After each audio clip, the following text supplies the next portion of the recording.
Everyone in town knew not to ride the Ferris wheel during a full moon, especially if you were born under one.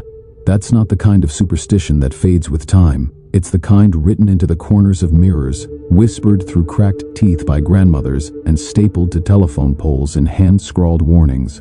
Every generation tried to forget, but the wheel didn't. They called it the Eclipse, though no sign bore that name. The ride stood at the edge of Holloway Carnival's grounds, always last in line, past the games, past the fun houses, just before the black stretch of woods no one ventured into. It didn't creak, it didn't light up, but it never stopped turning. Even when shut down, even unplugged, the wheel spun, slow, patient, like it was waiting. They say the first child vanished in 1953. A birthday boy named Glenn, 11 years old, chocolate on his face, ticket in his hand. He begged to ride the Eclipse. His parents said no. The operator said nothing. Glenn smiled, ran ahead, and climbed into seat 7. The ride spun once. He never came down. The seat was empty when it returned, and the ticket was still tucked in the cushion. That was 70 years ago. The stories say the ride only takes those born under a full moon, and only on full moon nights. A pattern, a hunger, a design. No one ever proved it. No one ever could. But the list of missing kids, if you traced their birth certificates, read like an astronomical ritual. All of them lunar born, all of them gone without a trace. And last night my niece climbed aboard. Her name's June, 8 years old, born under the harvest moon. We told her the stories weren't real, that the ride was old, rusted, unsafe, but not haunted, that the missing children were just legends, local myths, fluffed up to scare kids off abandoned attractions. June laughed, said she wasn't scared of wheels or ghosts or birthdays. She bought a ticket anyway. The operator didn't stop her. I never saw his face, just a crooked shadow behind the booth's greasy glass. He slid her the stub and pointed silently toward the wheel. I should have pulled her back, but I froze, because as she walked toward the Eclipse, every light on the ride blinked on, not bright, not cheerful, red, blood red. And the seats, all 32 of them, began to swing, empty, beckoning. She picked seat 11. The number didn't mean anything at the time, but I remember it now because it was Glenn's birthday too. November 11th, 11/11ths. She waved down at me, smiling. The wheel started turning. No music, just the grinding sound of metal too old to move this smoothly. The seats rose like funeral bells, spinning her upward. And then, she was gone. It wasn't like Glenn's disappearance. She didn't vanish in transit. Her seat never came back down. The wheel kept turning, but seat 11 was missing, visibly absent from the frame, as if the topmost spoke had swallowed it. I screamed, climbed the gate, tried to reach the controls, but the booth was empty, the operator gone, and when I looked up again, the wheel was still spinning, but there were no other seats. Just one, seat 11, back again, empty. Ticket stub on the cushion. Her name written in pink marker on the back, June. I fell to my knees, people gathered, police came, the carnival shut down, but no one could explain it, no one would believe it. They searched the woods, the grounds, even the mechanics, but the Eclipse had no engine, no wiring, no record of manufacture. It wasn't on the ride permits. No one could say who built it, who maintained it, or how it kept moving. And when they tried to dismantle it, the bolts wouldn't budge. The rust wouldn't flake. The ride wouldn't stop. That was 12 hours ago. I'm sitting across from the wheel now, staring at it from the back of my car, parked just outside the locked gate. No more crowds, no flashing lights, just that silent, turning circle in the dark. It spins in perfect time with the moon overhead. Tonight is still full, and the moon hasn't moved an inch. I pulled June's birth certificate from my glove box, just to double check. I'd remembered the story wrong. It wasn't the harvest moon. It was the blood moon. The one that only happens once every few decades. The same one that rose when Glenn disappeared. And on the back of her certificate, in faint red ink I know wasn't there before, someone has scribbled a name. Seat 12. That's not possible. Because the wheel only ever takes one rider. One child per full moon, one soul per spin, but when I look up now, the ride is slowing, and 2 seats are swinging in the air, waiting. I shouldn't have gotten on, but the second seat wouldn't stop swinging, back and forth, slow and silent, like a cradle rocked by invisible hands. It was seat 12 now, my name written across the back of the faded cushion in the same pink marker as June's. I didn't bring the marker. The ride operator didn't return. but the gate unlatched itself, and I stepped through. I don't remember walking. I remember only the sensation, like my feet weren't quite touching the ground, like the space between me and the Ferris wheel was thinner than it should have been. Wrong gravity, wrong silence. The ride didn't groan when I climbed in, it breathed, just once. Then the lap bar lowered on its own, and the wheel began to turn. It didn't rise fast. It didn't rise at all, not at first. It just tilted, backward, forward, slowly rotating until the horizon fell away and the carnival lights turned into smudged stars beneath me. I looked down. The world was gone. The grass, the booths, the parking lot vanished. The wheel no longer touched the earth. It spun in a pale gray sky surrounded by nothing but others. Thousands of wheels, interlocked, stacked, orbiting like a terrible machine built by someone who had never seen a child but tried to imagine one. Each Ferris wheel held exactly one occupied seat.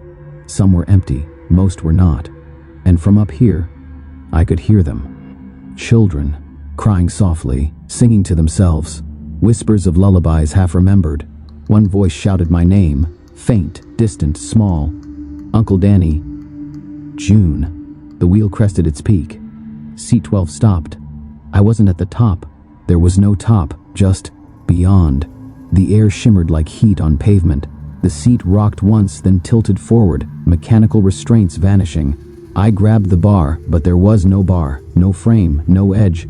The seat lowered like a drawbridge, revealing an opening, a corridor of light. I stepped off. I didn't fall. I landed on something soft, spongy, organic. The floor pulsed beneath my feet like it had a pulse. The corridor stretched on in both directions, lined with mirrors. No reflection, just glass. Each pane showed a memory. Not mine. Children's memories. A birthday cake, a dog's nose, a school hallway full of whispers, a hospital room with no goodbye. And then, I saw her, June. She stood at the far end of the corridor, arms at her sides, head tilted, not smiling, not afraid, just blank, like a dream you forget too slowly. I ran to her, but the corridor extended, kept pulling her away. The mirrors began to crack, not break, crack as if the memories were rejecting themselves. Words etched into the glass began to rewrite. I saw one shatter completely, and behind it a thing crawled out, child-shaped. But not a child. It looked at me. Its face was too symmetrical. Its hands had no nails. Its mouth was closed, but I could hear it laughing. I turned to run, and found June right in front of me. She blinked, the first blink in this place, and whispered, "Don't let it give you a seat." Before I could ask her what she meant, the world folded. The corridor retracted like a tape measure sucked into the void, and I was back in the seat. But this time, I wasn't moving. The wheel had stopped. Only one seat remained on the ride, mine. June was no longer visible, but someone else was, a child in the seat across from me. Alone, swinging slowly. Their face half covered in shadow. I tried to speak, but the words didn't come out right. My mouth moved, but the sound was scrambled, jumbled, like language didn't exist in this place anymore. Then the other seat disappeared, snapped out of existence like a light switched off. The wheel began to descend, and the carnival returned. I was back on the ground, alone. The gate was locked again, the booth was empty, and seat 12 was gone. But something had come back with me. Not June, not the child. Something else. I reached into my pocket, found a piece of paper I didn't remember taking. Old, yellowed, ticket stub. The front read, Holloway Carnival, 1 round trip. And the back, oh, next full moon, you. I don't know how to stop it. But I know now it's not about ghosts or monsters. It's a mechanism, a ride, a system, a harvest. The seats disappear because they're spent. Each soul fuels the next spin. Each child becomes the ticket. And when there are no more children, the ride will start taking what's left. The rest of us. The ticket in my hand changed overnight. It didn't fade, it rewrote itself. Where it once said 1 round trip, it now read, final ride, passenger must pay for passenger. And underneath that, written in a handwriting that matched mine, but wasn't mine, June can go home, if you stay. I didn't sleep. I sat in my car across from the carnival's empty lot and watched the Ferris wheel spin in darkness. No lights now, no laughter, just that slow, creaking rotation like it was grinding down reality one seat at a time. They never took the ride down. The police forgot it existed. I checked the papers. There was no record of a missing girl. The school said June had moved. My sister didn't answer her phone, but the Ferris wheel kept turning, and I knew that tonight, the second full moon in the same month, the blue moon, was the final window. Whatever made the eclipse, it ran on precision, on math, on something more ancient than electricity but more exact than magic. A gear system, a calendar, a contract. I walked back through the rusted gate. No resistance, no operator. The booth was shattered now, its glass eaten away from the inside. Vines crawled from the control panel into the dirt like wires trying to root themselves, but the ride was waiting. Seat 13 swung at the lowest rung, its cushion newly stitched, not with vinyl but with hair. Long, blonde, June's. Her name was gone from the fabric. Mine was there now, just 4 letters, D-A-N-Y. Wrong spelling, wrong memory. Like it had already begun to overwrite me. I stepped in. The lap bar didn't come down. This time it rose, like a mouth opening to swallow, and the seat tilted back. The sky peeled open above me, not the stars, not even space, just gears.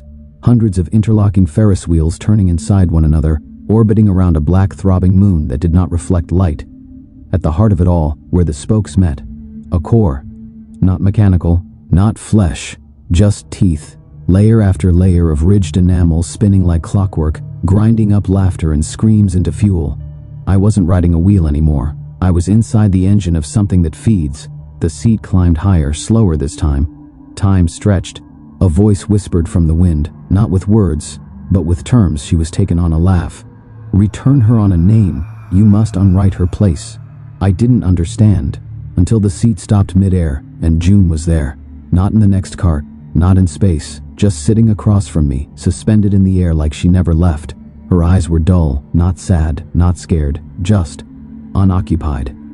I reached for her, but my fingers passed through, and I felt something shift behind my eyes, a page turning. The ride was trying to rewrite me, insert me in her place, replace a child's disappearance with an adult's absence. Simpler, cleaner, no witnesses, no record. I had a choice, let the book close on me, or tear out the page, and I remembered something June had said in the corridor. Don't let it give you a seat. It was never about riding the wheel, it was about being written into it. Fuel, story, memory, myth. I pulled the ticket from my pocket. It pulsed. I bit down on it, tore it in half. The moment I did, the sky split open. The gears jammed, the wheels stuttered, the teeth screamed. A sound like torn sheet metal mixed with a child's shriek and a calliope melting in fire. The ride collapsed inward, seats spinning loose, orbiting faster and faster until they burst into ribbons of ash and song. June fell, but didn't fall. She landed in my arms, real, warm, eyes blinking. She whispered, "Uncle Danny?" And then she forgot everything, just like they said she would. We woke up in the middle of the carnival field. The wheel was gone, just a circle of scorched grass and 32 small round holes. Only one person remembered. Me. I'm the only one who still hears it, spinning, somewhere just behind the world. I know it's not finished. Not yet. Because last night, I dreamed of a new ticket, and on the back, written in my own blood, someone always has to ride.